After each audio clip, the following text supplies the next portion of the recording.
رکورده؟ آره معذب شدم.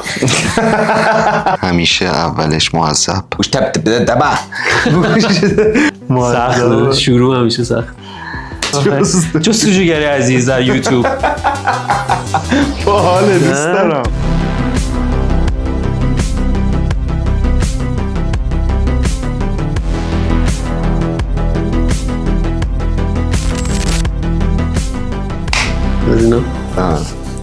اپیزود 1 که البته اپیزود نیست و خب بریم سر اصل مطلب.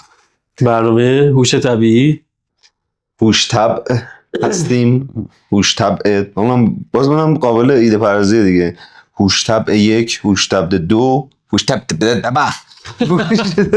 هوش طبع 1 و 2 خیلی اولین چیزیه که وجود داره دیگه. نباید این باشه.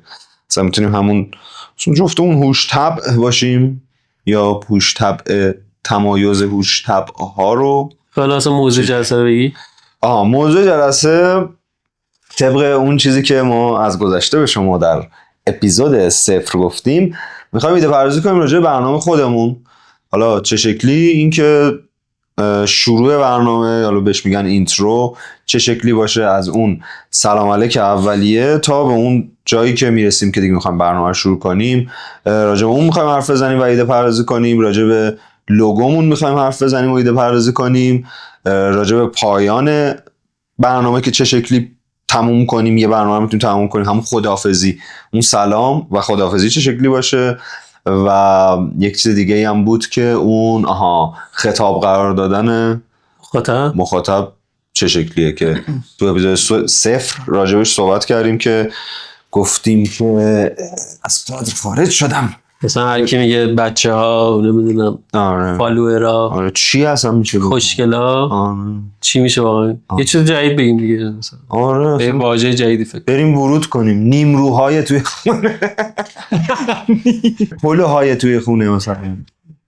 چیزای خوب بریم. مگه چیزای اصلا شروع شد، برو بریم. دستا آغاز شد، رفتیم بکنم اوکیه از همینجا. آره دیگه آن خطاب قرارداد بریم. ازم موتور اینجوری روشن شد برای من.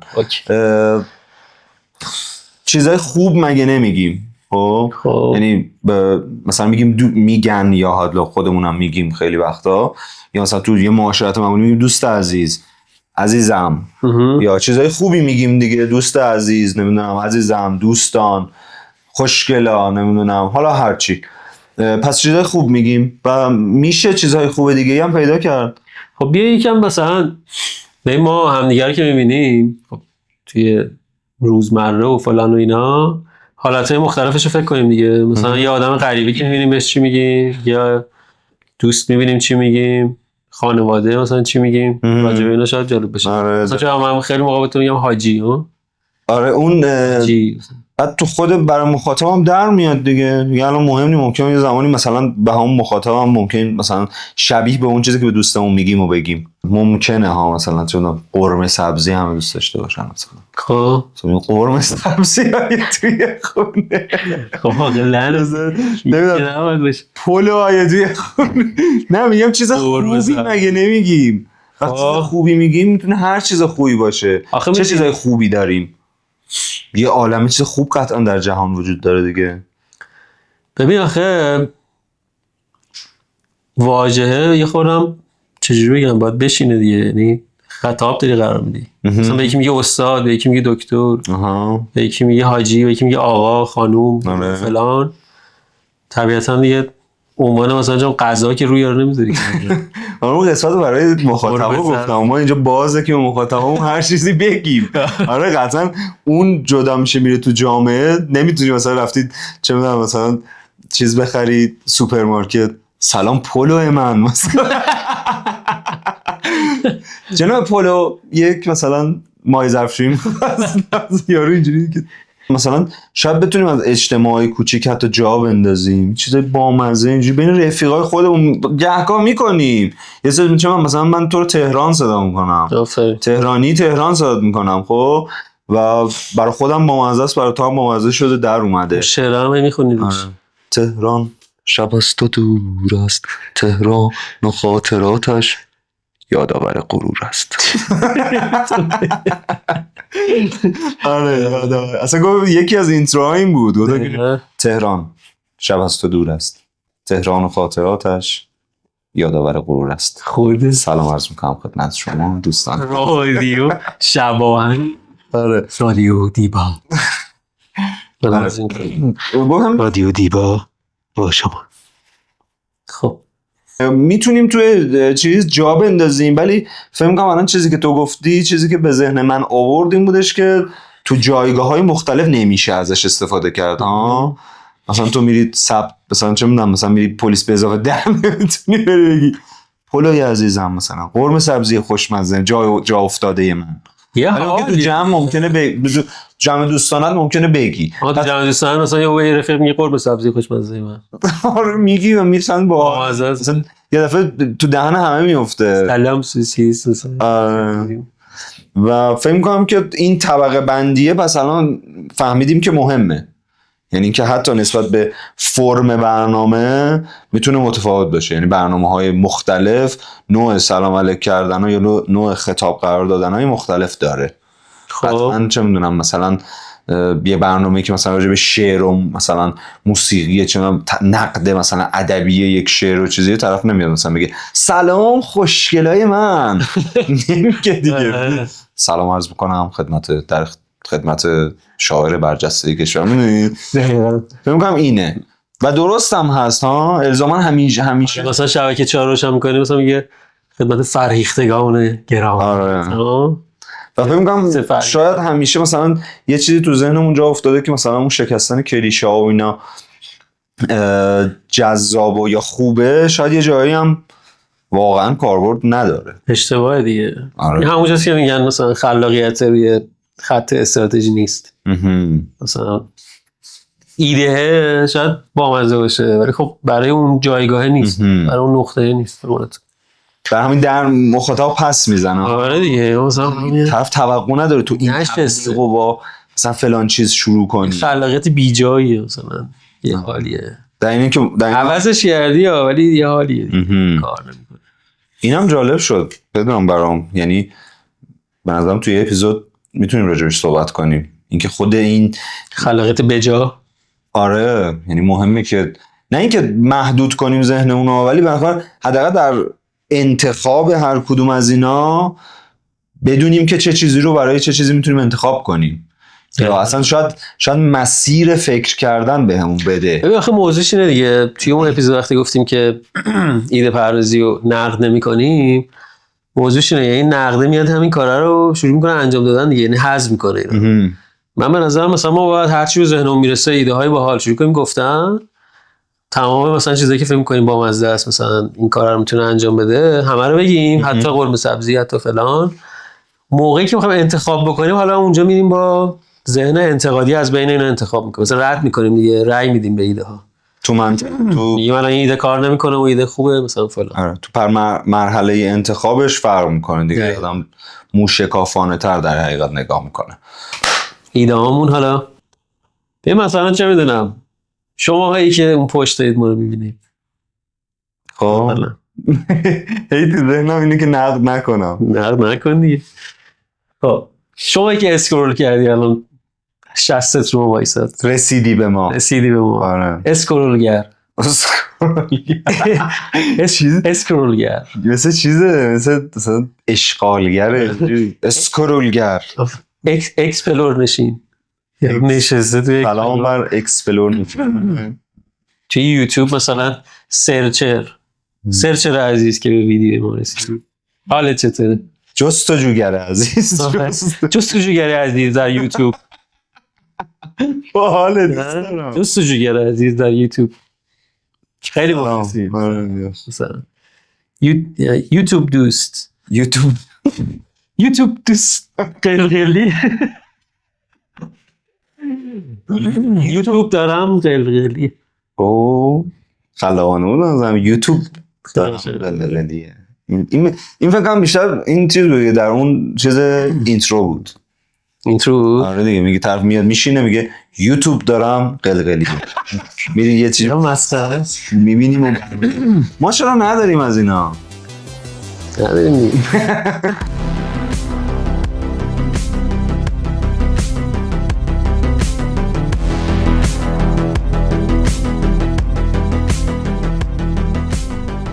از بعدم خوشم میاد امکان میگم که اتاق ایده پردازی یوتیوب دارم قلقلیه.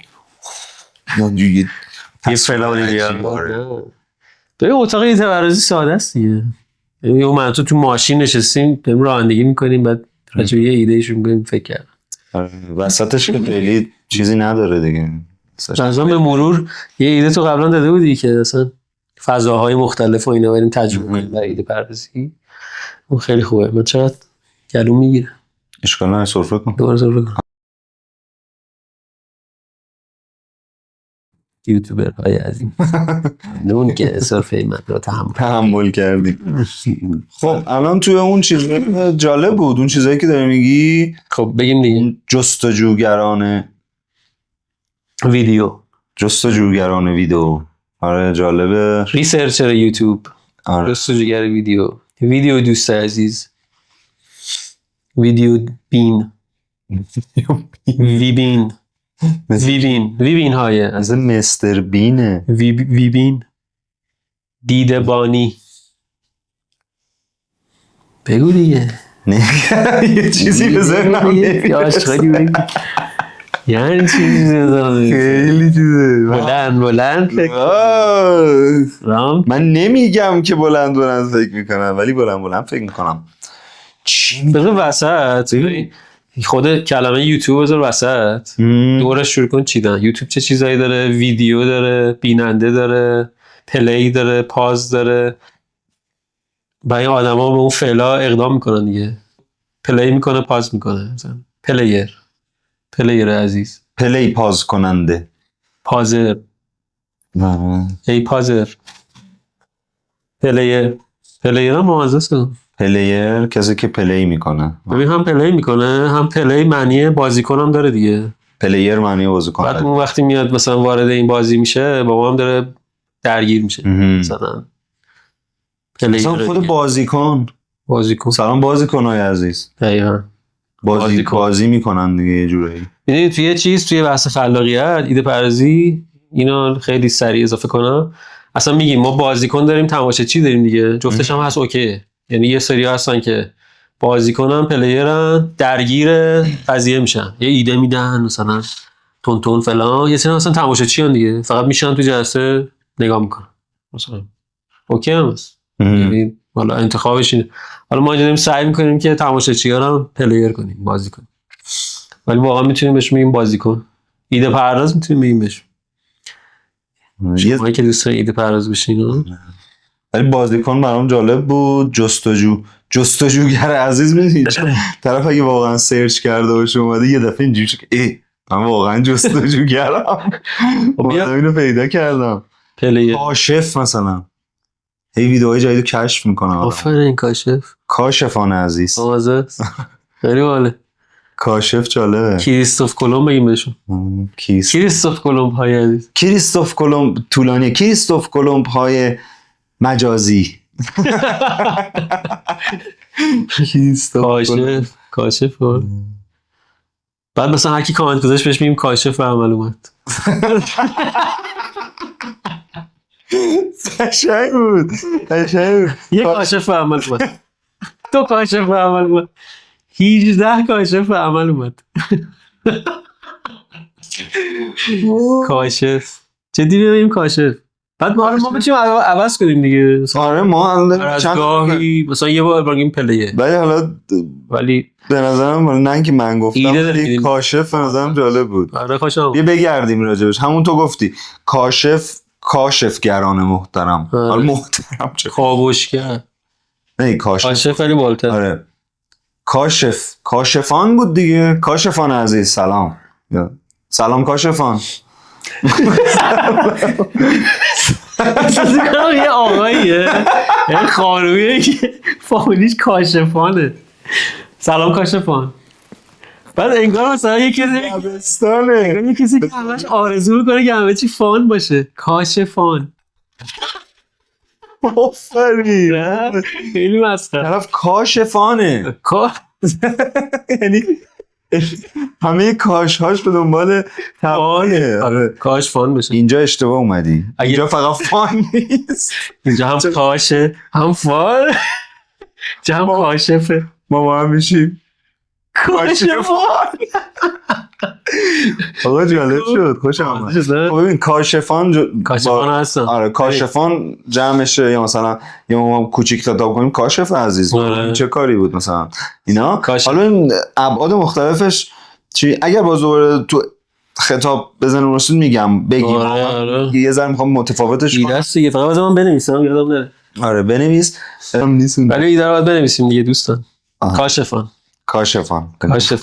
یاد چیز افتادم آهنگ تو یادم افتادی اسد. ای کاروان ای واقعا کاشفان ای جان تو بدم یاد همون افتادم. ای یادم افتادم در لحظه. چرا؟ خیلی باحال بود. فرکانس مغزی جدی چرا اصلا موزیک در لحظه در اون لحظه خود الان با ببین نمیخوام ازش بگذرم، میخوام تو برگردم به 3-4 ثانیه 10 ثانیه قبل بگم چی شد در بین نوشتن من گفتم دفتر فلان جفتمون رفتیم تو موزیکه. آفرین. قشنگ من تو ذهنم پلی شد ای کاشفان ای کاشفان. احساس میکنم خب یه جا یکیمون یهو گفتش که ای کاشفان، بعد خیلی شبیه ریتم اون شد ای کاروان شد. این تو ذهنم شد ببین چقدر تو ذهنم اون هست، یعنی گوشش دیدین موزیک چه چیز خفنی. ای کاشفان ای کاشفان من دزد ایده نیستم. خوبه. من خلاق عالمم. این خوبه دیگه. این اصلا اینترو کنیم اینو. آره ما میگیم ایده هاتون رو بدیم، ما دزد ایده نیستیم. یعنی ما ایده ها شما رو نمیدزدیم. ما ببین من چند تا می‌نویسم: کاشفان، بازیکن، پلیر، جستجوگر عزیز. اینا رو داشتیم دیگه. آره. خب من می‌خواستم بگم که بریم روی کاشفان یه ذره چیزش کنیم، برام ممزه شد. همون که گفتی کامنتو مثلا کاشف عمل من. یعنی تو چجوری بهش فکر کردی؟ ما این جمله خب نه یعنی منظورت از کاشف عمل می‌خوام ببینم با من یکیه نه. ببین به این فکر کردم که اون کاشفه یه عملی رو انجام داده که اون عمل کامنت گذاشتن بوده دیگه. منم به اون فکر گفتم کاشف به عمل مرحله عمل رسیده. حالا وقتی لایک میکنه چی میشه؟ دوباره هم کاشف به عمل میاد. کلا کاشف لایک بود. نه کاشف چیزی که کشف کرد و دوست داشت. کاشف دوست دار این ویدیو بود. آی خیلی خوبه. چیزو فارسی ها رو بود دیگه، طرف لایک میگم گفت پسندیدم. آفرین. کاشف از کشف خود رضایت داشت. کاشف پسند. کاش این مثلا اگه ویو زیاد بخوره میگه این برنامه کاشف پسند بود. چیز کنیم لایکاش. لایکاش میشه لایکای کاشف. لایکاش زیاد شد. لایکاش زیاد شد. خب حالا بود دیگه چی داریم تو همین چیزا دیگه؟ مثلا بقیه اگه ایده بزنشون رسه بگم بنویسیم. آره بنویسیم. بیننده یه سری واژه هست دیگه. بیننده الان چند تاشو گفتیم. تماشاگر چی میرسه میخواین خطاب کنین مثلا توی هر برنامه‌ای؟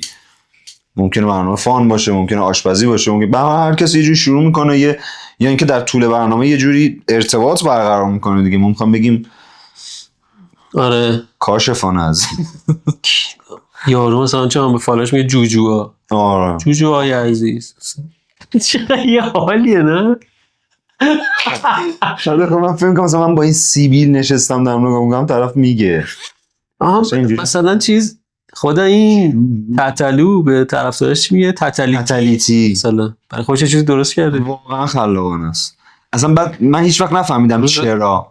مثلا من اصلا از کجا میاد تتلیتی؟ نیستم آدم رو ولی واژه کار میکنه، یعنی تو ذهن نشسته. آره. یا مثل چیز که من خیلی پدرام یه بار حتما راجبش حرف بزنیم، خیلی رو مخمه، یا حالا شاید الان برسیم یعنی که یه کوتاه راجبش حرف بزنیم یا نه توی اپیزود دیگه که اپیزود هم چیز کنیم. این ایمویی که چیز شده روی همه چی اسم میخوام بزنم، فیلیمو، قبزینو، نمیدونم چی دیگه داریم، سورینو، نمیدونم کارینو، نمیدونم. آره چرا همه رو این چیزه چیز خاص نه میگم خلاقانه تر نمیشه بهش نگاه کرد؟ مثلا چه میدونم آره ایدهش مثلا فیلم نت مثلا اومد اصلا یه کار دیگه فیلم نت هم یا مثلا فیدیبو هم هست برای کتابای صوتی دیگه. میدونی آخه اینا ترکیب خب یه سری اسم دیگه، مثلا احتمالاً اون فیلم با مووی رو ترکیب کرده شده فیلیمو، مثلا اون یکی مثلا فید کردن که وارد میشه و مثلا با بوک رو اولش گذاشته شده فیدیبو. مثلا نماوا تبلیغ، یعنی بیشتر به نظرم اینجوری این نیستش که بده، موضوع اینه که سلیقه تو نیست. آخه نه من شاید خیلی دوست دارم تعددشو دارم یا شاید اصلا واژه‌اش یه خورده شعرگونه است، مثلا رو مخ آدما میمونه مثلا فیلیمو. آره من تعددشو دارم میگم بعد تو هم خیلی حوزه‌های مختلف. آخه اینه که عطرم دیدم که فللولو مثلا بوده. یه علتش اینه که مثلا یکی میاد یه کاری میکنه موفق میشه بس پرکتیس و بقیه هم پشت دست اون بازی میکنن دیگه. خب یعنی همچه اتفاقیه دیگه، مثلا از نظرشون اون کار کرده و خب ما هم همون کارو بکنیم دیگه، یعنی اون آوای تو ذهنشون شکل گرفته مثلا. خب فکر می‌کنی که بهتر نیست که مثلا یه طرف شاید فکر کرده به نتیجه نرسیده، حالا انتخابش بوده، احتمالاً 100 تا ایده اومده، میگم چون تو ذهن همشون مثلا یه آوایی مثل فیلیمو خیلی آوای قوی بوده، همشون مثلا متفق قول تو لحظه رأی گیری اونی که او داشته رو انتخاب کردن. میگم این برام جالب بود، دقیقاً مثل این که چرا همه خامه‌های صورتی یعنی همشون صورتی ان که حالا مثلا که پگاه بوده اول یا هر چیز دیگه ای، چرا دقیقاً اینم مثل این ایموه دقیقاً مثل هم، چرا نمیدونم همه مثلا چیپسا نمیدونم یه شکلن، چرا نمیدونم حالا دیگه همه چیزو بخوایم چیز کنیم چرا همه یه سری چیزا که رنگ بند مثلا خامه صورتی، واقعا من خامه رنگ دیگه چرا نمیگه خامه مثلا ببین یه دلیلش اینه که اولیه اومده خب با اون استایل و صورتی و فلان اینا بازار گرفته، یعنی مثلا شلف توی فروشگاه گرفته و فلان اینا و مخاطب به اون تصویر عادت کرده، بقیه هم فقط صرفا میان همون شکلی میذارن که مخاطب بدون اون خامه است و کنار اونه. مثلا ما توی یه سری برندهای ماست و اینا خیلی داریم که اصلا طرف میره یه دونه از اون نوع ماست مثلا چه میدونم همزده میزنه، بسته‌بندیشو کپ اون برنده که بیشتر میفروشه میزنه که آدم‌ها اصلا اشتباه کنن، یعنی اینو بردارن. می‌بینی چی میگم؟ یعنی از این خطای ذهنیه استفاده میکنن که اونو بردارن. بعد حالا ممکنه اینجا بازی قیمتی بکنن یا مثلا قیمتا رو ارزان‌تر بذارن، کار این شکلی بکنن یا روش قرعه کشی بذارن فلان. ولی چون تصویر مخاطب بهش عادت داره، ولی اتفاقا مثلا من اینجا یه برندی مثل ماهشام خب مثلا اومد یه بسته‌بندی متفاوت‌تری رو ایجاد کرد که مثلا خیلی فروش جذابی داشت. پس این میشه یه کاری کرد. چون مثلا من دوربین خودمون رو نگاه میکنم میگم چرا مثلا دوربینا بای دیفالت دوربینا مشکی ان، سفید و اینا دارن من ولی مشکی ان، یه چیزی که دیدیم مثلا چون یکی نه مثلا زرد دوربینای من اصلا همش زرد دارم میشه دیگه جواب نمیده. چرا باحاله به نظرم. هزار تا داری، یعنی خیلی چیزایی که مثلا دیدی این دوربینایی که عکس در لحظه چاپ مثلا رنگای فانتزی پولارایز میگفتن که مثلا صورتی آبی فلان، این اتفاق افتاده دیگه و خیلی هم جواب داده و باحاله، یعنی تنوع اتفاق افتاده. برگردیم سر کجا رسیدیم از کاشفان. آره چی شده میگفتن حالا مهم نیست. خب آره کاشفان جالب بود. کاشف به عمل اومد برای کاشفان یعنی کسایی که توی یوتیوب مثلا کشف کردن یه محتوایی رو و از اونم آرزو دارن که فانم باشه، کاشفان باشه. یعنی آرزو دارن که این ویدیو پلی میکنن سرگرم بشن. سلام باید بگیم ما همین دیگه. این بعد این خیلی دیگه محدود میشه. سلام سخته، سلام یه سری چیزایی، یه چیزی که دیگه نهادینه است. سلام درود میگن، سلام درود، من خودم درود میگم دیگه. آره اینم ورود کنیم من ازت بهش یا نه؟ خیلی دیگه سلام، یعنی میبینیم همدیگه سلام میکنیم. خواستم مثلا سلام ندیم چیه زشته؟ مثلا برنامه شروع شد. امتحان کنیم. الان برنامه شروع شده. کاشفان. کاشفان چرا؟ خوب شد تو ذهن تو هم جالب شد. جالب شد؟ خیلی برای من جالب شد تو جدی ذهن. میگی؟ آره اصلا یه کاراکتر پیدا کرد. کاشفان. خلاق جو، ایده جو. دیدی هنرجو میگن؟ آره ایده جو. ایده جویی از این من یاد چیز میندازه. میرن چیز میکنن عملای زیبایی میکنن میگن زیباجویی هستی. واقعا میگن زیباجو. آره به اونا قدیم نمیدونم چی میگفتن. مثلا قدیم میگفتن مثلا چه میدونم مراجعه کننده عزیز یا مثلا بیمار عزیز. این طرف نه بیمار، مراجعه کننده چیه؟ الان همشون میگن زیباجوی ما از شهر مثلا فلان اومده. مثلا من دوباره میام تصویر میکنم، میگم من اینجا اتاق ایده پردازیه، بعد شاید قبلش که مثلا آدما یکی یکی دارن وارد میشن با هم دیگه سلام علیک میکنیم دیگه، مثلا میگیم که سلام احوال شما، مثلا چه خبر فلان و اینا. آدما یکی یکی میشینن و موقعی که میشینن که دوباره نمیگیم که سلام مثلا آمده ایم که فلان. من احساسم اینه که موقعی که الان ما اینجا نشستیم، خب یه سری هم کاشف اونور نشستن، کاشف عمل میاد که یه سری کاشف هم اونور نشستن. خب بعد داریم جلسه ایده پردازی شروع میکنیم، یعنی مسئله رو میذاریم وسط. آره مثلا من اینجا اینجوری شروع میکنم، میگم که خب الان مسئله اینه که میخوایم این کارو بکنیم و شروع میکنیم راهبری کردن. مثلا میگم که خب بگیم، من شروع میکنم خودم یه سری چیز گفتن، مثلا تو میگم که کلمه فلان رو بذار وسط، دورش یه سری موضوع بچین فلان کن، ببین به چه ترکیبایی میرسی ازش. از این قضیه یه شکل دیگه نگاش کن. همین دیگه، یعنی شاید خیلی سلام علیک خاصی هم نداره، یعنی اینجوری میتونه یه زاویه میتونه این باشه. آره که اصلا سلام علیک نکن. همون مثلا چه جوری میشه دیگه. خب موضوع مثلا اینجوریه، مثلا خب موضوع این برنامه اینه که میخوایم به این فکر کنیم که ایده بدیم که چجوری مخاطبا رو به یه اسم دیگه صدا کنیم. با یه کلمه همین شروع میشه میره جلو. چرا که نه مثلا فلان. چون احساس میکنم که هرچی هم سریعتر میری سر اصل مطلب، کاشفا خوشحال‌ترن. من نمیتونم نظرم اینو انتخاب کردیم هر باری. ما به جای واژه آدما، به جای مخاطبا، به جای بیننده ها، به جای بچه ها، به جای دوستا، به جای رفقا دیگه الان یه چند قسمتی میگیم کاشفا. کاشف. شما کاشف عزیز که داری این برنامه رو میبینی، دوست دارم که نظرتو برامون کامنت بذاری و بگی که کاشف چه حسی بهت میده.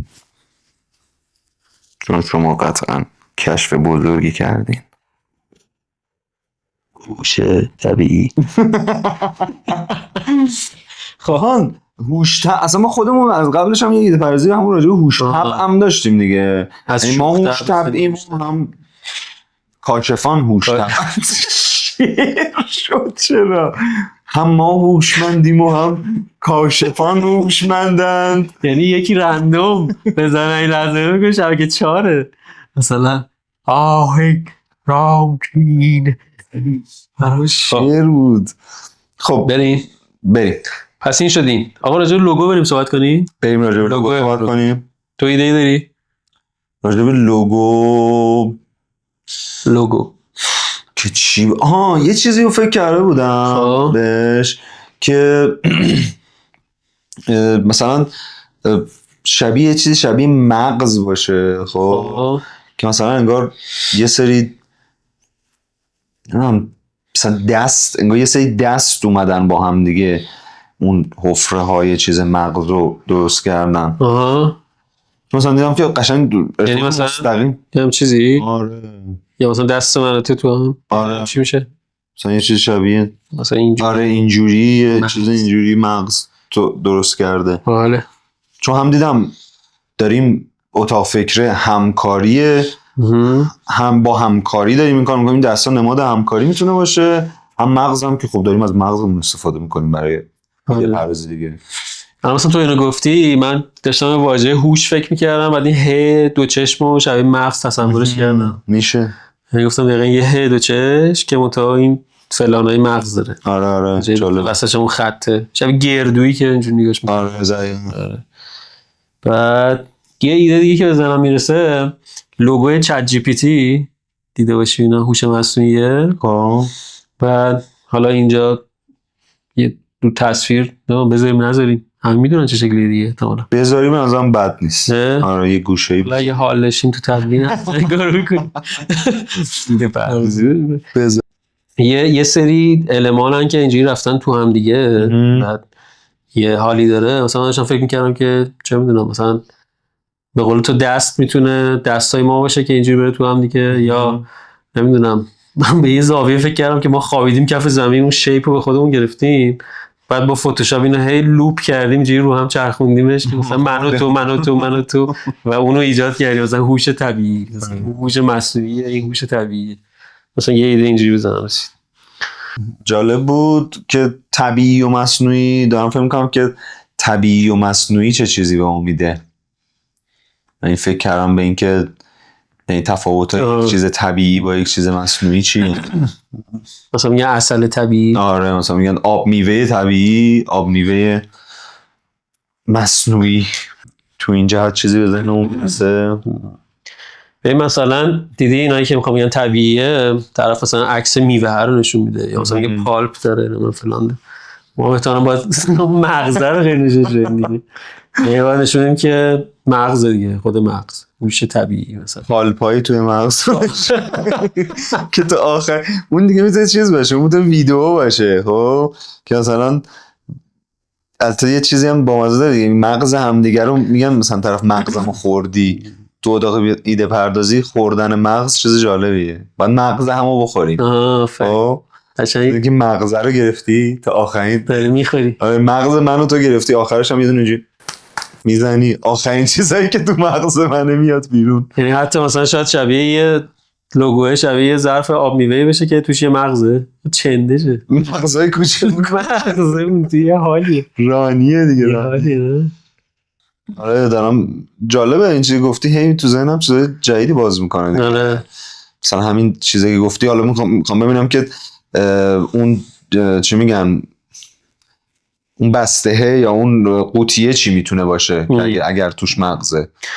یه ایده دیگه بزنم رسید مثلا فکر کن چرا من و تو پشت به پشت اینجوری سرامون رو هم بچسبونیم انگار یه چپ و راست مغز داریم درست میکنیم که یه ورش نیمرخ صورت توه یه ورش نیمرخ صورت منه مثلا دورش رو ولی با فتوشاپ شبیه مغز کنی مثلا میچام نکردی یعنی همین که می مثلا یه مغزمون رو هم دیگه کلامون رو هم پشت بچسب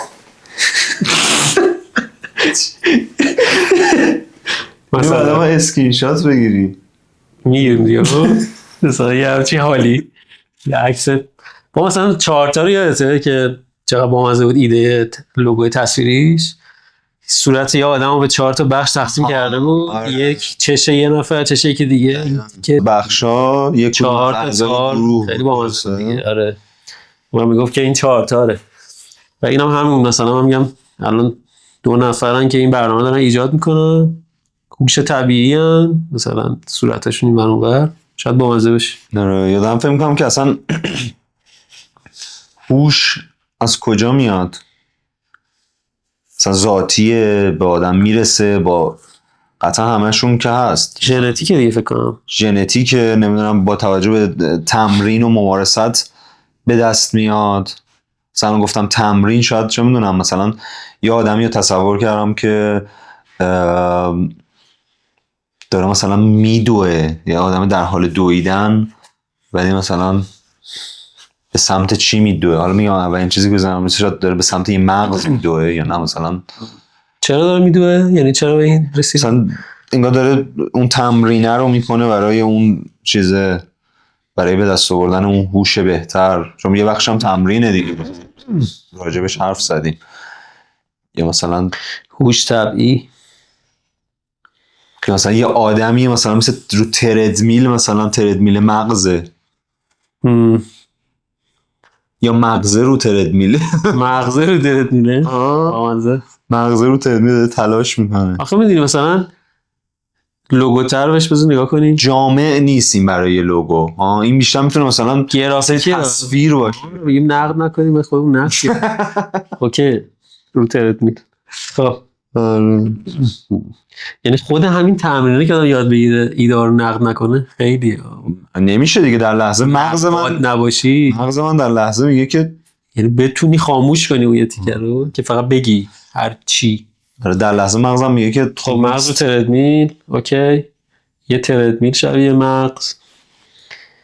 دیگه چی میتونیم بگیم؟ یا مثلا دمبل دارم فکر میکنم که دوورش 2.5 کره مغز باشه. آفرین، بامزه است. یه اینجوری یه چیز اینجوری، این ورش یه 1/2 کره، این ورش یه 1/2 کره. دمبل مغزی. دمبل مغزی یا تو شبیه به دمبل دوباره دارم به چیز فکر میکنم، به هدفون فکر میکنم. آها، که دوباره مغزه. آره. چون داستان اون حالا کانسپت برنامه و مفهوم برنامه‌مون و اینا راجع به این هست، یعنی فکر می‌کنم شبیه دیگه. ما میشنویم یه سری چیزا، باید به همدیگه گوش بدیم و داریم به چی گوش میدیم؟ به صدای مغزمون. تو قبلش گفتی که طبیعت. من این تصویر تو ذهنم اومد که فرض کن یه تصویر از طبیعت، یک درخت به جایی که کله درخت باشه یه مغزه مثلا. اون گردی برگ درخته یک مغزه که انگار رشد کرده و به اون نقطه رسیده. هوش طبیعی مثلا. آره یا مثلا یه آدمیه طبیعت رو چسبونده. آره یه آدمیه که وایساده و یه درخته آدمه، درسته؟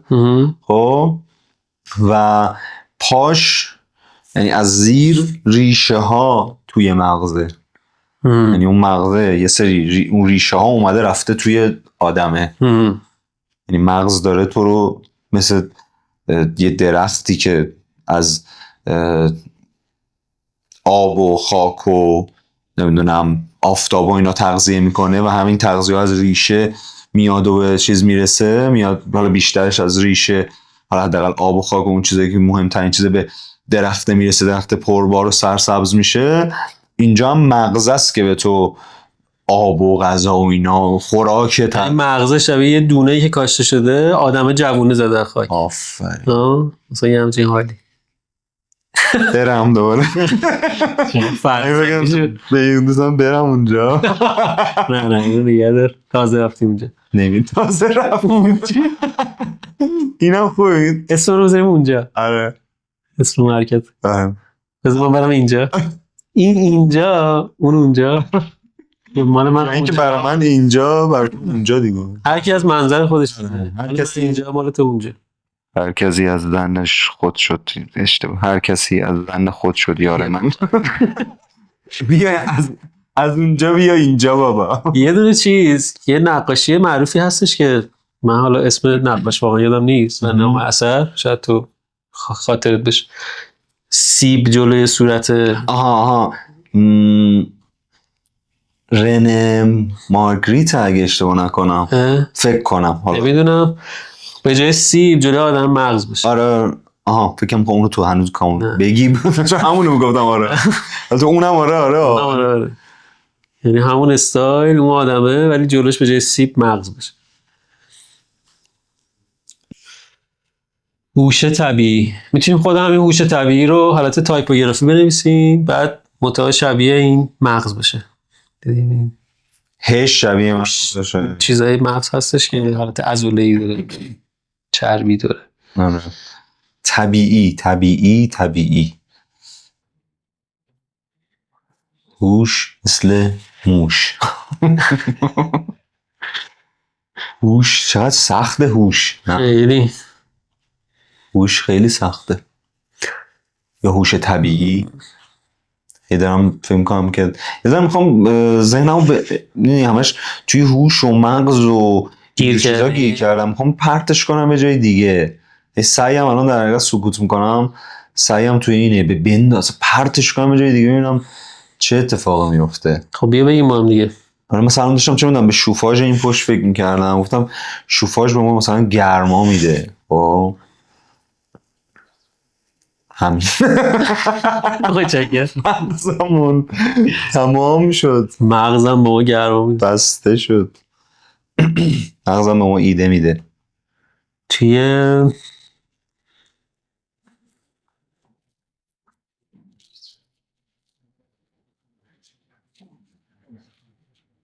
لوگو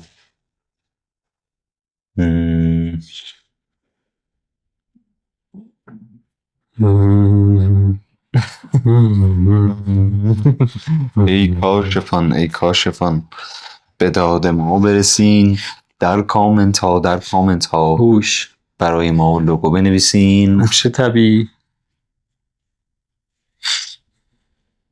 حالا یه ذره راجع به این حرف بزنیم که اون هوش مصنوعی که حالا چت جی پی تیه، آره فکر کنم چت جی بی تیه، نه پیتی. چت جی پی تی لوگوشو چی فکر کرده که اونو گذاشته؟ نمی‌دونم. مثلا یه سری چیزای تو شبیه سیمیته، ها؟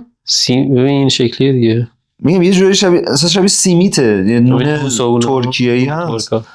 نه چی فکر آره. کرده این اصلا یه ذره راجع به این میتونیم حرف بزنیم که الزاماً باید این خیلی یه دفعه بزنم چیز جالبی اومد، مثلا راجع به لوگو قشنگ چیز داره، الزاماً باید یک المانی از اون محصول یا از اون ایده یا چیز حتما توش باشه.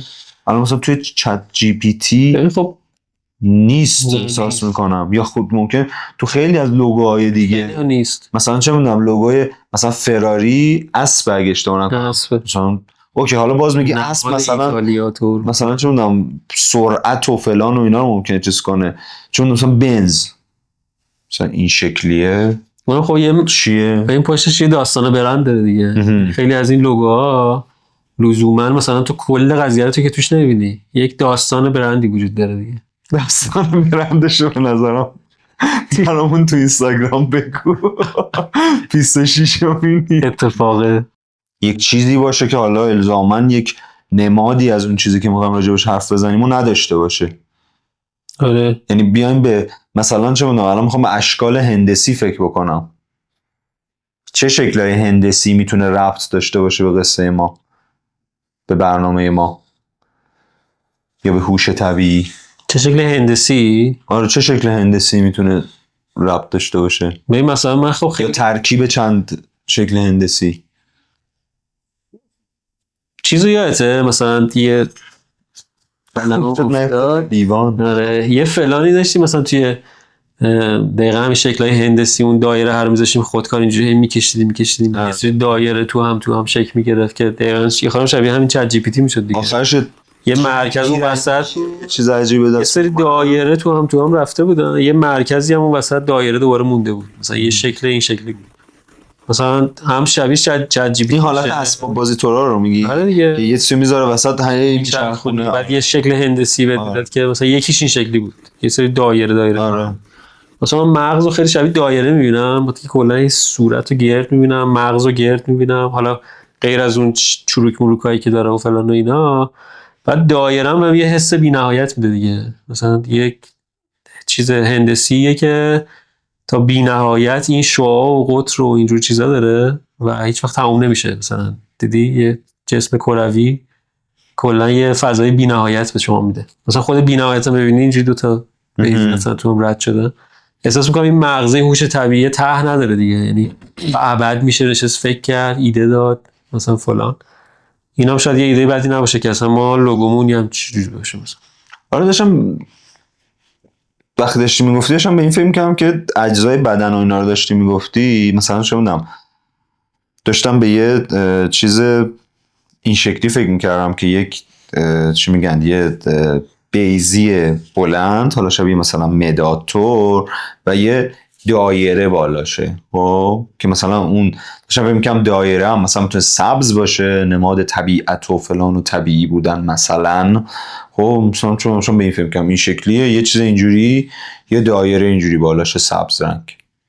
میدونی چی میگم؟ میخوای برات بکشم اینجا ببینی یه همچین چیزی، میتونیم اگه چیز شده دوربینم نشون بدیم، یه همچین چیزی مثلا داشتم بهش فکر میکردم.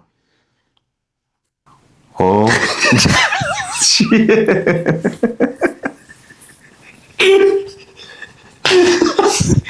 از همه دوربینش ندید این رنگ میشه، این شکلی میشه. آفرین به نظرم. بعد میخواد چی بگی؟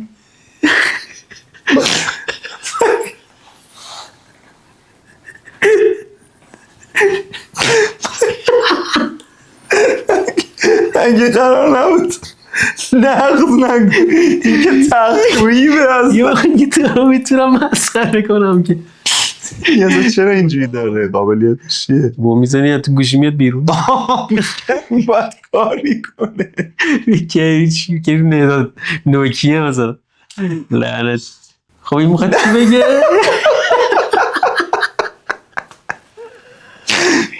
بابا همینجوری 80 دقیقه برنامه شد از اشکال هندسی گفتم مثلا این نماد آدمه این مثلا مغزشه آفرین مثال دارم میزنم میگم مثلا یه چیز این شکلی مثلا کن خب یه ایده هست دیگه میذاریم باشه ولی من میتونم که تو لحظه ایدات بخنده من آره نمیتونه دارم میگم یعنی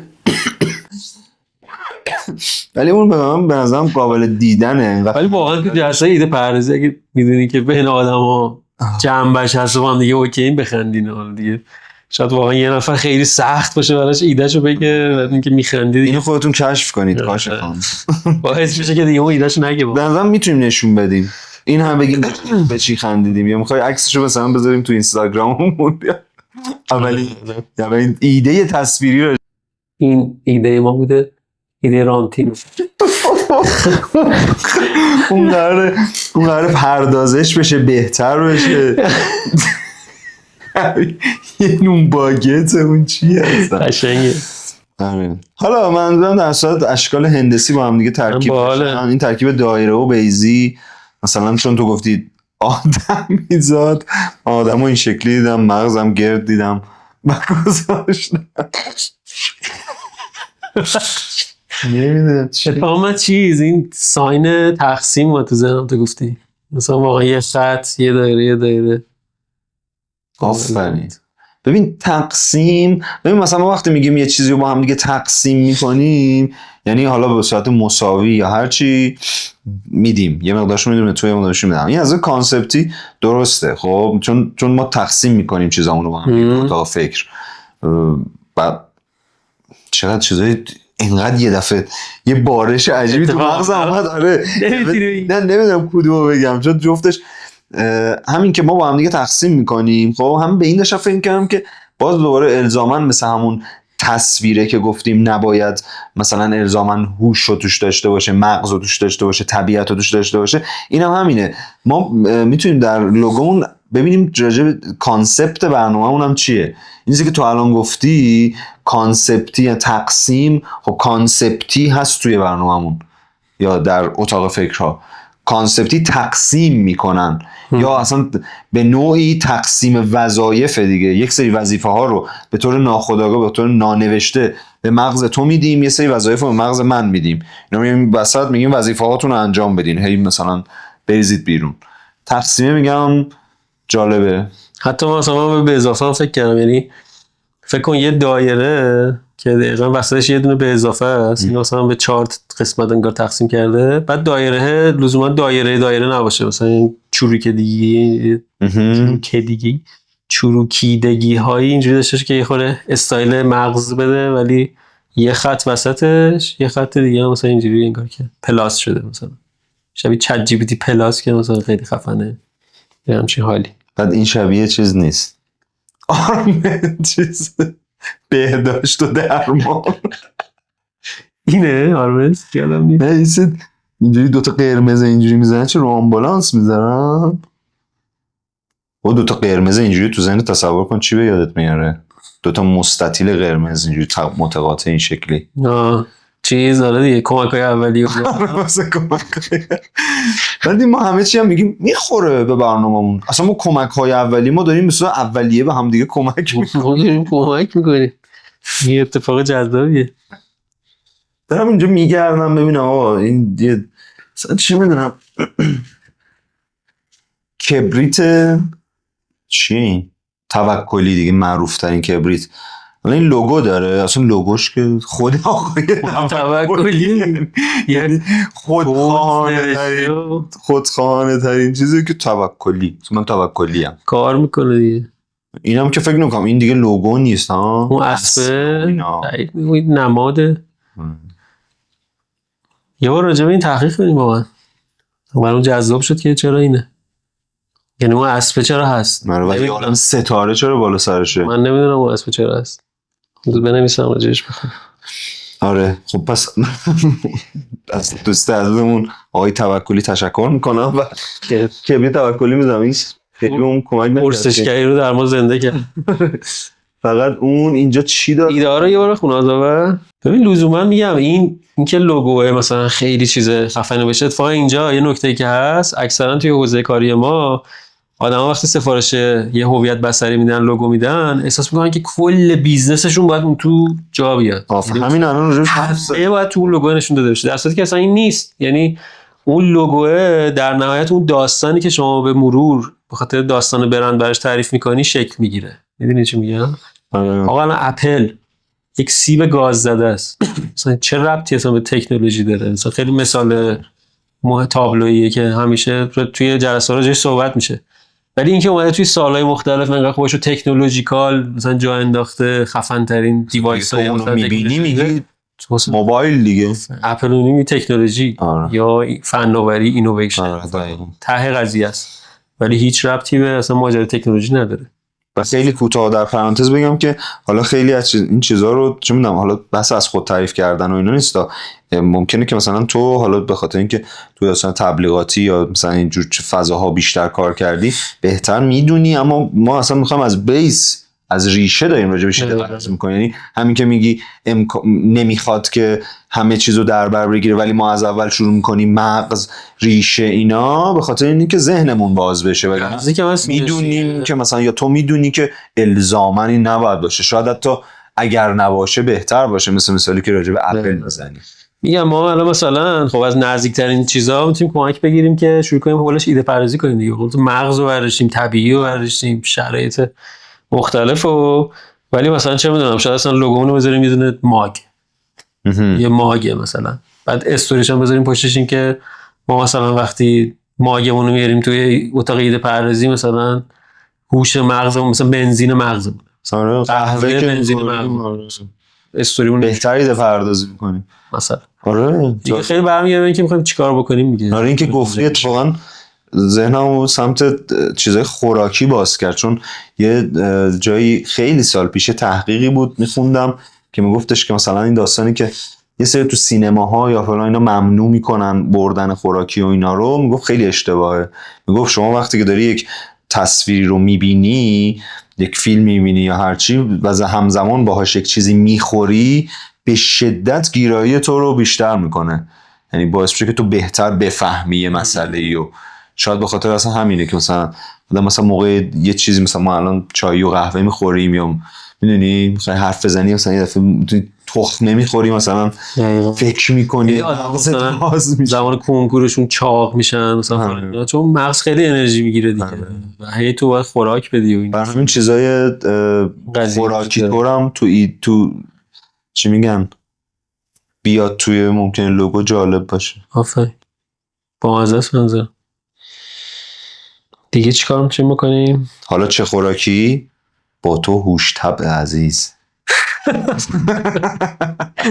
کاشف عمل بیار و خوراکی رو بنویس.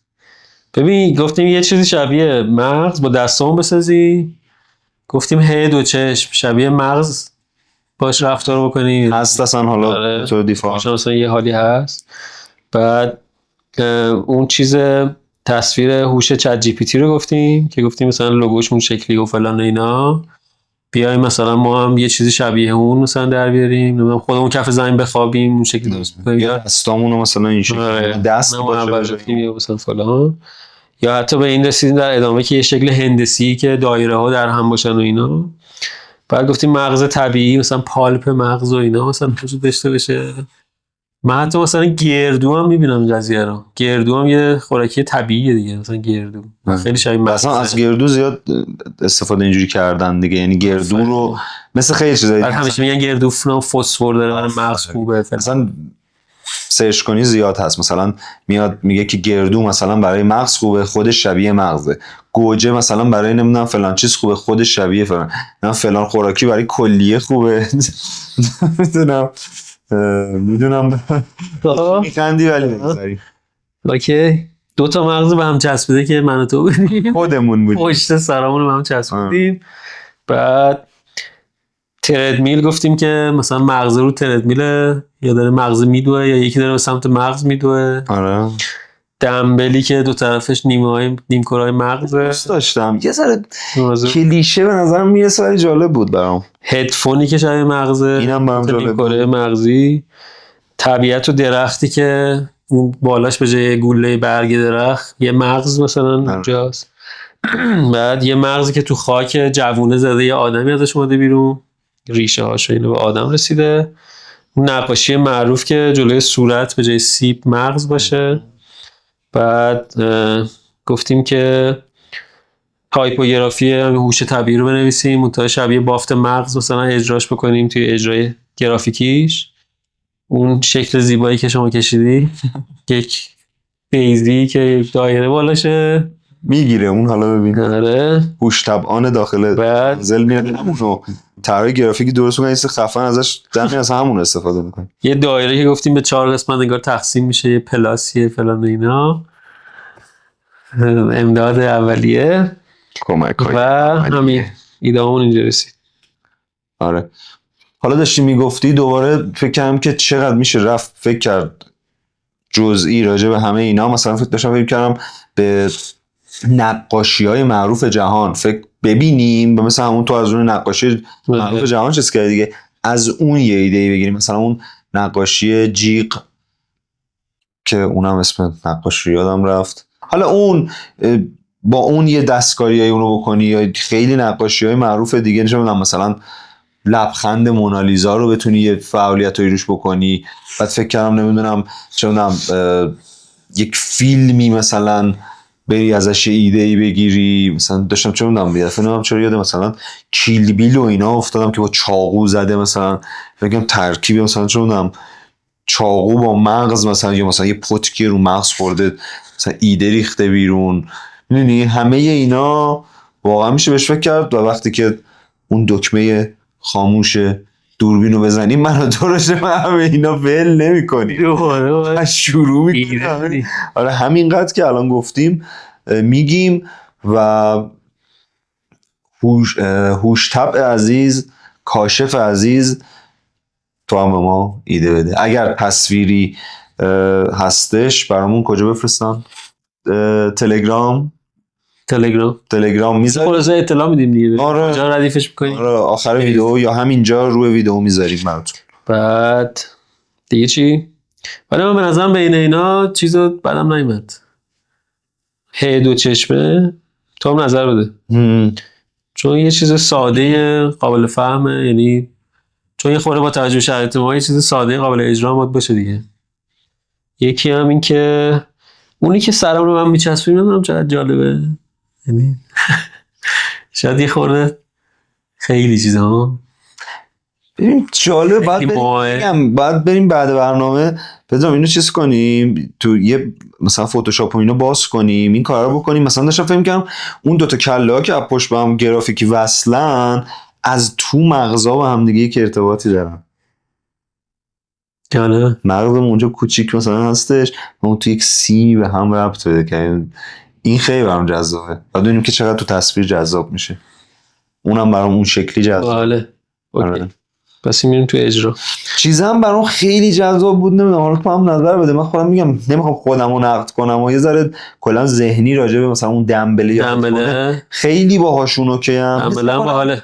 اسم کنم نمیدونم مثلا کلیشه است یا مثلا دیده شده یه همچین حسی بهش دارم. نمیدونم.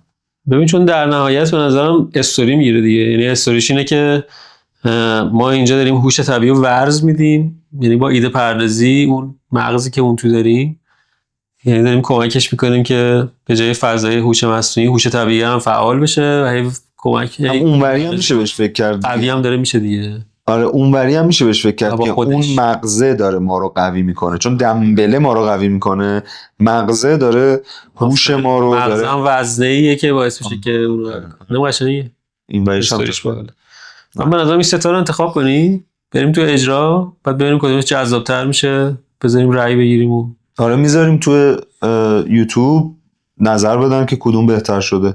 روی همون بریم جلو. آره جالبه. دیگه چی داشتیم؟ راجبه اینترو اینا ببین الان ما قراره که کاشف الان صدا میکنیم. آره سلام و اینا هم که اصلا گفتیم که خیلی نرماله و میگن، حالا میتونیم یا بگیم یا نه. اصلا در دم مسئله رو میگیم شروع میکنیم. آره پس چیزمون چیز شد. اینترو هم که خب لو ندیم الان، یا اصلا بگیمش شروع کنیم، یعنی یا اینکه بعداً ضبط میکنیم میبینن توی اینترو، یعنی توی اینترو اول همین برنامه ممکنه اونو ببینن اصلا در شروع. آره اینترو رو ضبط میکنیم ایده‌مون رو ببینید. یعنی راجبه این اینترو فکر کردیم به ایده رسیدیم. البته دیدن، اگر تا اینجای ویدیو رو دیده باشن اونو قطعا اولش دیدن. اونو دیدن؟ مگر اینکه یه کاری کنیم اینترو رو بذاریم آخر. بذاریم آخر همین برنامه اینترو رو ببینن. اینم یه ایده. اینترو رو بذاریم آخر. آره و از این بعد برنامه اونجوری شروع میشه. قشنگه نه؟ چی؟ ایده پردازی خیلی باحاله. حال میده. خوشم میاد. و پس اینترو همون شد که به نظرم اسم راجع به اپیزود می‌خواستیم ایده پردازی کنیم که به جای اپیزود چی بگیم. بله. خب من ایده‌م اینه که میگم ما الان به این ایده رسیدیم که می‌خوایم دو تا چیزو هم ترکیب کنیم به اسمی برسیم که ما اسم ربط داشته باشه به اون قسمته. مثلا اسم این برنامه بشیم لوگو مثال.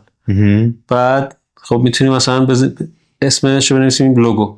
یعنی باشه که بگیم اپیزود 1 بگیم لوگو. برنامه بعدی مثلا راجع به یه موضوعی اسمش میشه مثلا ماشین. ببین می‌خواستم راجع به حرف بزنیم که اصلا کلاً بهش چی میتونیم بگیم دیگه، یعنی کلا اپیزود عوض کنیم. آره دیگه مثلا به اپیزود کلاً یا قسمت میگن، اپیزود میگن، برنامه میگن. مثلا چه می‌دونم اگه تو اینستاگراممون قراره بگیم برید مثلا اپیزود 2 اومد، خب بگیم چیه 2 اومد. بگیم من یه دونه ایده بدم. همون در راستای اون کاشفان کشف خودش همونه، یعنی کشف جدید اومد. کاشفا ما رو کشف کردن. کشف 1 کشف جدید، کشف 2 کشف جدید از هوش طبیعی. کشف خودش یه چیز دیگه. بیا با خود اپیزود و قسمت و اینا بازی کنیم. آره مثلا قسمت من ذهنم میرسه که بنویسیم قصه ولی با سین، یعنی قسمت رو با قصه ترکیب کردم. انگار که مثلا ما داریم اینجا یه قصه ای رو از یه ایده پردازی یه موضوعی میپردازیم، بهش میگیم قصه اول، قصه دوم. بعد همین که اون سین هم هست شاید با مزه باشه. مثلا اونم جالبه. به مثلا فکر کنیم به عددا چی میتونیم بگیم، یعنی عدد اصلا میخوایم بذاریم نذاریم، مثلا یه جایی بگیم قصه مثلا فلان چی بگیم. مثلا چون هم داشتم فکر کنم تاریخ میتونیم بگیم مثلا. خب ما اسم رو بیاریم چی؟ قصه لوگو، قصه نیمرو. آره دیگه اصلا دیگه عدد مفهومی نداره دیگه. آره اون حالا بریم به اون برنامه یا چیزه، اون قصه جالب بود. قسمت مثلا فلان، کشف هم فکر کردیم، کشف مثلا کشف جدید اومد، کشف لوگو. آره چون میدونی خیلی کشف اینا باید یه قشنگ بود. کشف لوگو تفاوتی هم داشته باشن دیگه، یعنی تو با اون اول دوم سومه اینا رو بخش بندی میکنی دیگه. حالا کشف لوگو، کشف ماشین، کشف نیمرو. یا قصه به قول تو قصه نیمرو، قصه فلان. شاید با مزه باشه، به نظرم جذاب. آره دیگه چی میتونیم بگیم؟ مثلا چون نمیداشم فکر کردم شد مثلا پنجره هم جالبه، چون مثلا پنجره میتونه هر بار به یه چیزی باز بشه. ویندوز. آره مثلا پنجره جدید اومد، مثلا به هر قسمت میگیم یه پنجره، چون هر پنجره مثلا تو چون میدونم پنجره مثلا خونه که نه، حالا مثلا ماشین تو باز میکنی به جا، حالا پنجره یا شیشه ماشین، حالا به هر حال جفتش یکیه دیگه. تو مثلا اینجایی پنجرت باز میشه رو به اینجایی، اونوری میکنی خونه تو عوض میکنی، پنجرت به یه دریا باز میشه، پنجرت به یه کوهستان باز میشه. این پنجره میتونه به هر چیزی باز بشه. چیه؟ جای قسمت یا مثلا برنامه پنجره مثلا چسبندگی میشه. پنجره. پنجره. یه ایده دیگه که بزنم رسید، خود ایده ما داریم ایده میدیم دیگه تو برنامه ها. مثلا حالا میشه گفت ایده 1، ایده 2، ایده 3. یه کار دیگه هم میشه که من اومدم ایده رو با اپیزود ترکیب کردم. ایده زود مثلا.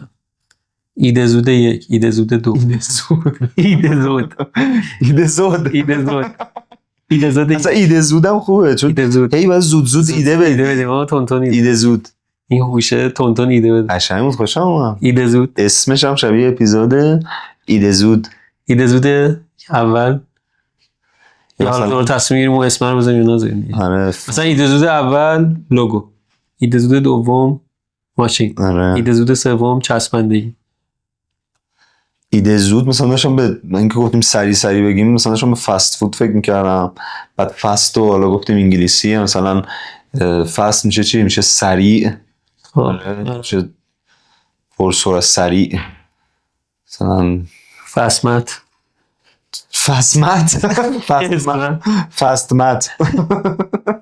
فستمت جدید. فسمت. تو اون ایده زوده با ایده همون بیشتر انگار میخواد. آره ایده زود. ایده اتاق هم خوبه. به ما تو اتاق ایده پردازی میشونیم دیگه. مثلا هر کدوم از این ویدیوها یه اتاق ایده پردازی. اتاق 1، اتاق اول، اتاق دوم. بعد دیدی تو این اتاق فرار میری مثلا اینجوری از اتاق اول وارد اتاق دوم میشی، از اتاق دوم وارد اتاق سوم میشی. اتاقم خیلی جالبه. اسم خوشم میاد. اتاقم دوست دارم. اتاقم آماده است. بعد تو ذهنم اینا هم انقدر ایده داریم قاطی شد. اتاقو داریم برای قسمت دیگه. مثلا میگیم اتاق چسبندگی. درسته؟ یا اتاق اول 2 نقطه چسبندگی. یا اصلا خود اونم باحاله. مثلا چه میدونم راجع به جارو برقی می‌خونیم، اتاق جارو برقی. دقیقاً. باحاله.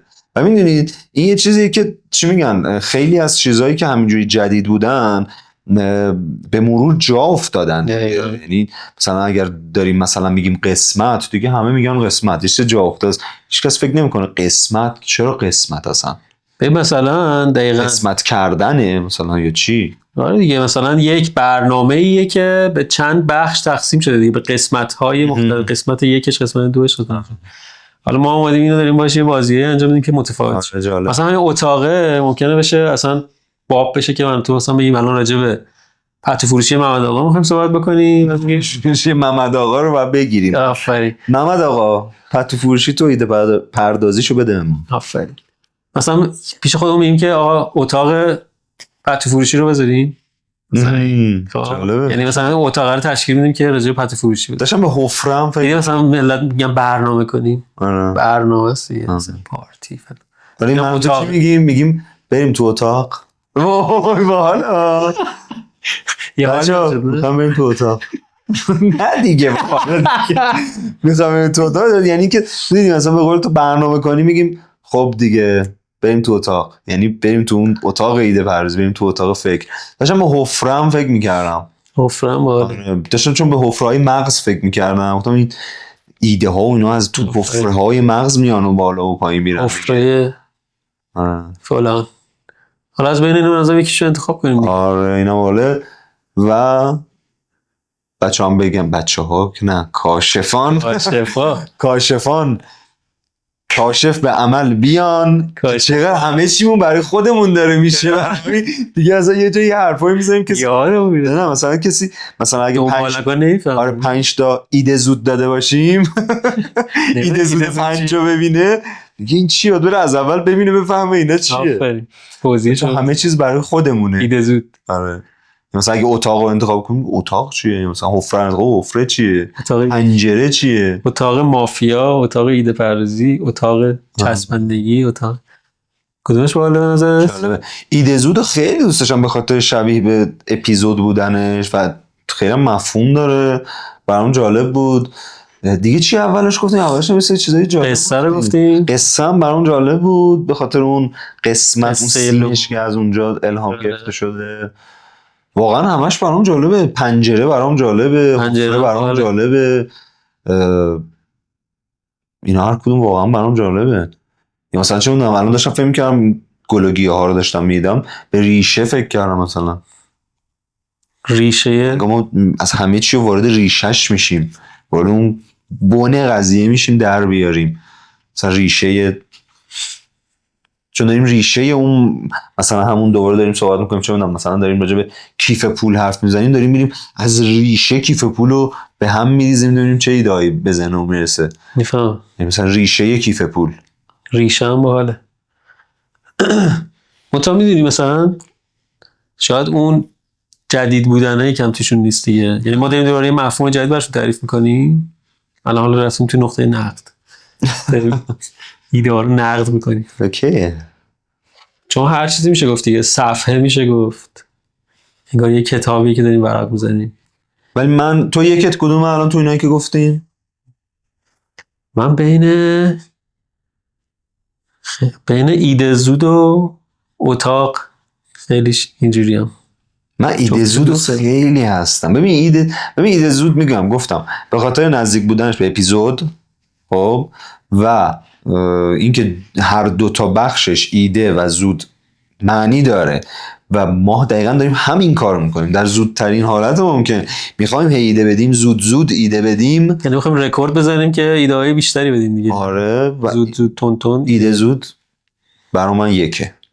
اونم خیلی باحال، ولی ایده زود خیلی به نظرم جدید و بکر و باحال و بامزه و خنده‌دار و خفنه.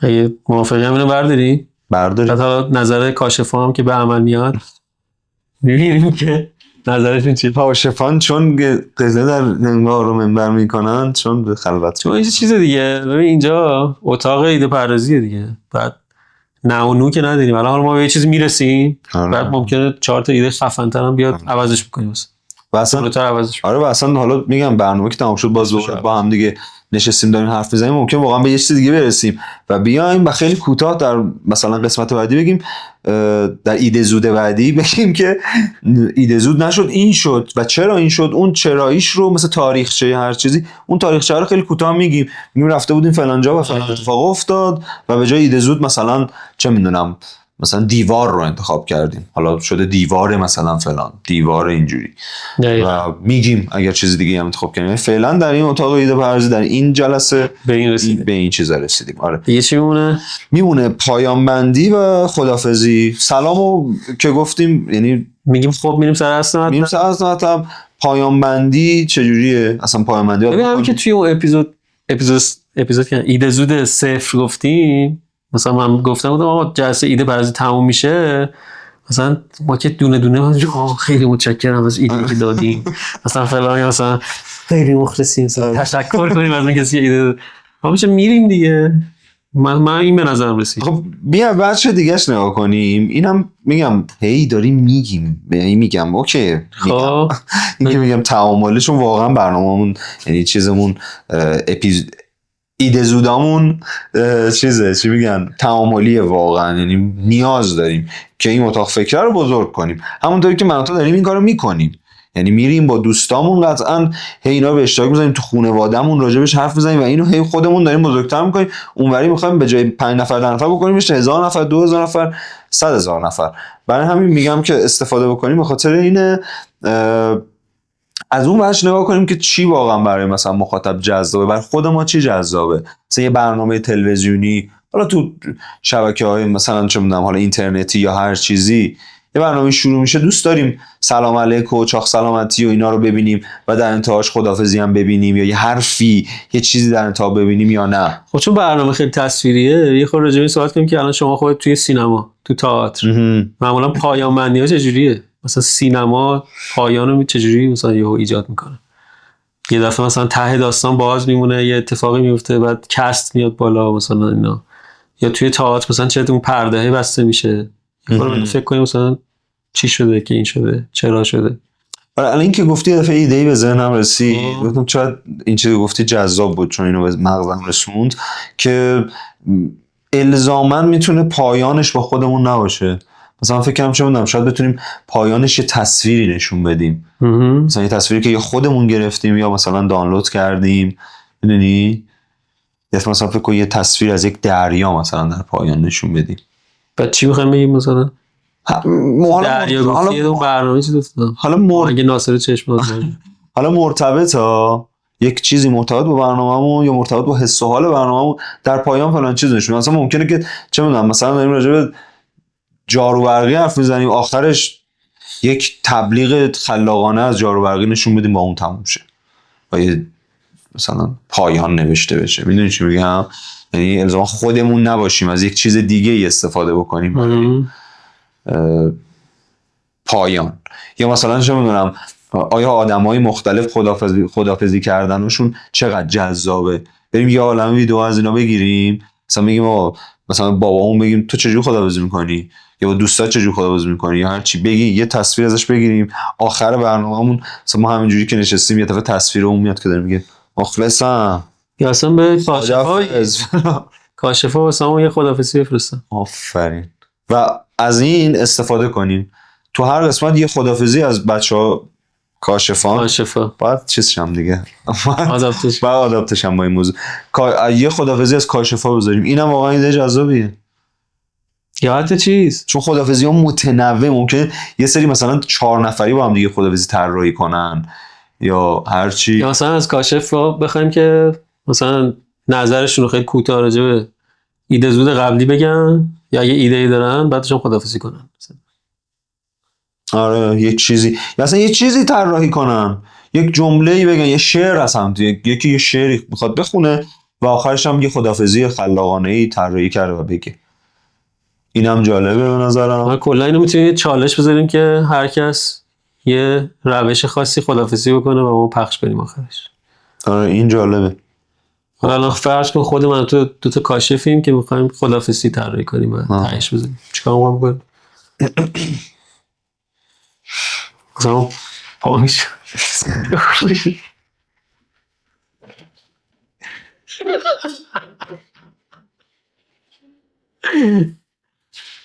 افتاد. خب مثلا منم پا میشم میرم این کار و تمام. نه این یه دونشه. دیگه چی الان تموم می‌کنیم؟ لازم تموم کنیم دیگه. میتونیم هر اپیزود به این فکر کنیم که یه کار جدید میکنیم تا کاشفا برامون بفرسته. دم شما گرم. ایده زود بعدی یادتون نره.